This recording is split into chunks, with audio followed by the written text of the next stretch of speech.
ይሄ ወለጋ ላይ የሚቀሳቀስ ፋኖ የሚባለውን ኃይል በፈለገው ጊዜ ልክ እንደነፈቀደ ያደራጀው ያስታጠቀው በሚስጥር አይደለም። በሚስጥር ሳይሆን በግልጽ ባለፈው አንዱ ጀነራል ተገድሏል። ጀነራል የተገደለው ከወርቅ ጋር በተያያዘ ነው። እዛ አካባቢ ሱዳን ድንበር ላይ ብዙ ድራማ አለ አይደለም? ከዚህ ጋር በተያያዘ ሊያስወግዱት ፈለጉ።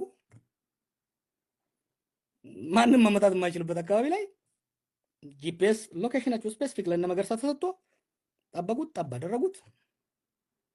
በአካባቢ ያለው መከላከያ እንኳን እንዲደርስ አልተፈቀደም። የክብር እንኳን ሽኝት አልተደረገለትም።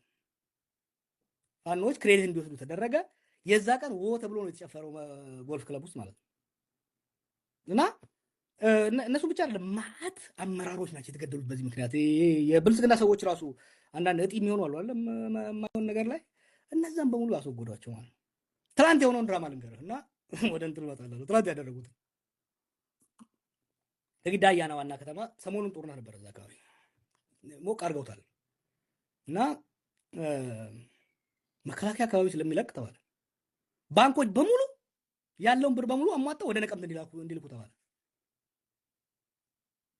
ለስም ብራዘር እንግዲህ የድራማው ሶስት ጥቂት እንኳን አይደለም። ባንኮች በሙሉ ኢመርጀንሲ ካለ እንግዲህ ጦርነት አካባቢ ጦርነት እየተካሄደ ነው መንገድ ላይ።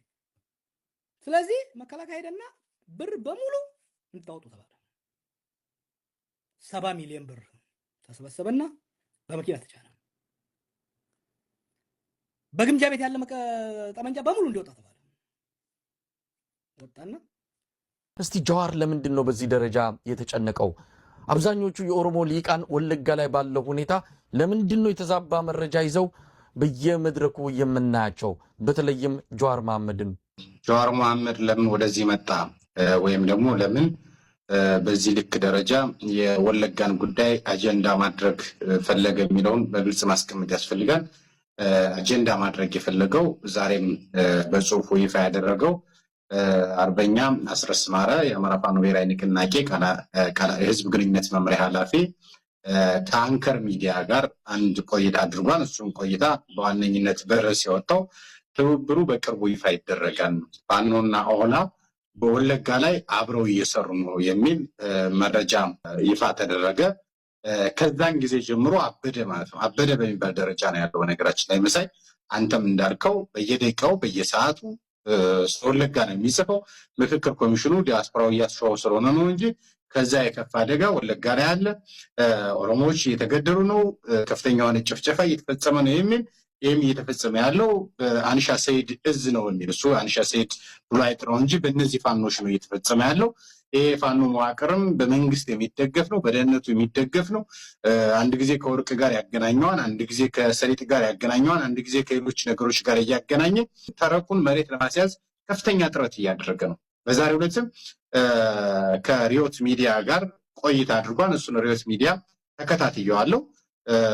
ጋዜጠኛም ቴዎድሮስ እኛ እንግዲህ የምናውቀው በሞጋችነቱ ሰዎች ሀሳብ ብለው ሲያቀርቡ ትክክል አይደለም ብሎ በመረጃና ማስረጃ በማጋለጥ ነበር የምናውቀው።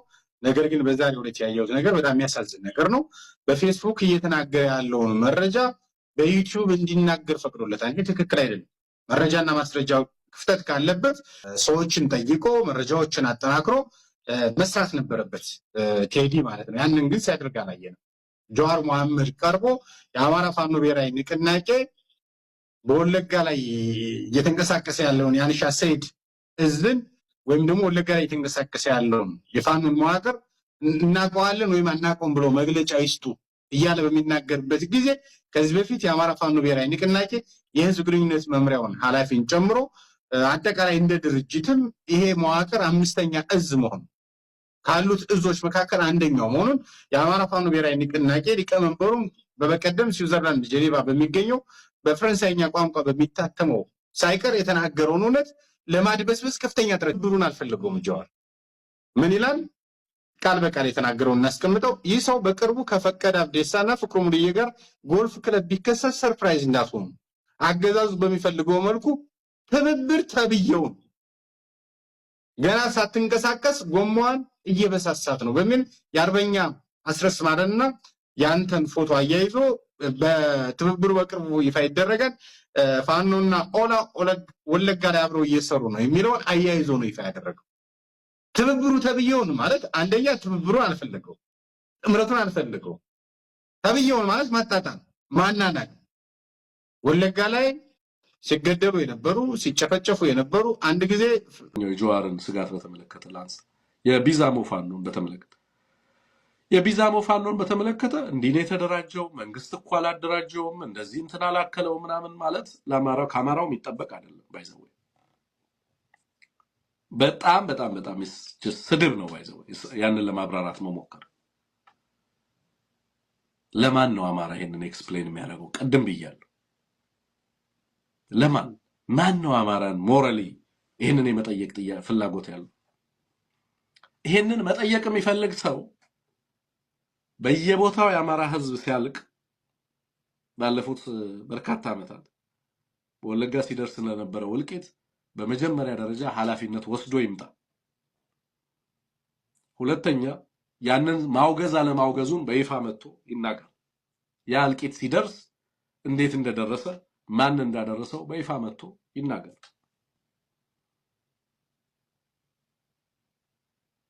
ሶስተኛ አንድ እልቂት የታወጀበት ህዝብ በየትኛውም አካባቢ ላይ አዲስ አበባ ላይ ቢታወጅበት አዲስ አበባ ላይ የሚኖረው እልቂት የታወጀበት ህዝብ ራሱን እንዴት ይከላከል የሚለውን ማብራራት ይጠበቅበታል። በአሩሲ የሚገደሉ ክርስቲያኖች ራሳቸውን መከላከል ይችላሉ ወይስ አይችሉም? በአዲስ አበባ የሚፈናቀለው ህዝብ ራሱን ከጥቃት ከስቴት ቫዮለንስ ብሎም አልፎም ከጄኖሳይድ እና ክሊንዚንግ ራሱን መከላከል ግዴታ አለበት የለበትም? እንዴት ይከላከል የሚለውንም አብሮ ማብራራት ይጠበቅበታል። አዲስ አበባ ላይ ወለጋ ላይ የተጀመረው የትግል እንቅስቃሴ ጀዋር የሚተውን ፕሬሲደንት በሚገባ ይረዳል። ምክንያቱም እኔም እሱም ፖለቲካን በደንብ እንረዳለን ብዬ አስባለሁ። ሌላውም ህዝብ ይረዳል። ፖለቲካዊ አንድምታውን ተረድቶታል። የአማራን ህዝብ ማንም እንደፈለገ ማፈናቀል እንደማይችል ያ ምዕራፍ መዘጋቱን ተረድቶታል። ይሄንን አዲስ አበባ ላይ ማድረግ እንደማይቻል ገብቶታል። ይሄንን ሌሎች ቦታዎች ላይ ማድረግ እንደማይቻል ገብቶታል። በኢትዮጵያ ውስጥ በእኩልነት በፍትህ በአብሮነት እና በኢትዮጵያ ቀጣይነት የሚያምን ሰው ሁሉ ለፍትህ የሚደረግን ማንኛውንም ትግል ሊደግፍ ይገባል። ለህልውና የሚደረግ ማንኛውንም ትግል ሊደግፍ ይገባል። አልቲሜትሊ የትኛውም ትግል ሊሰጥ የሚገባው ጋራንቲ የንጹሃን ሴፍቲ ነው። የንጹሃንን ሰላም ደህንነት በማረጋገጥ ረገድ በዛ ረገድ ሊሰጥ የሚገባውን ማረጋገጫ መስጠት ነው የሚጠበቅበት ማለት ነው።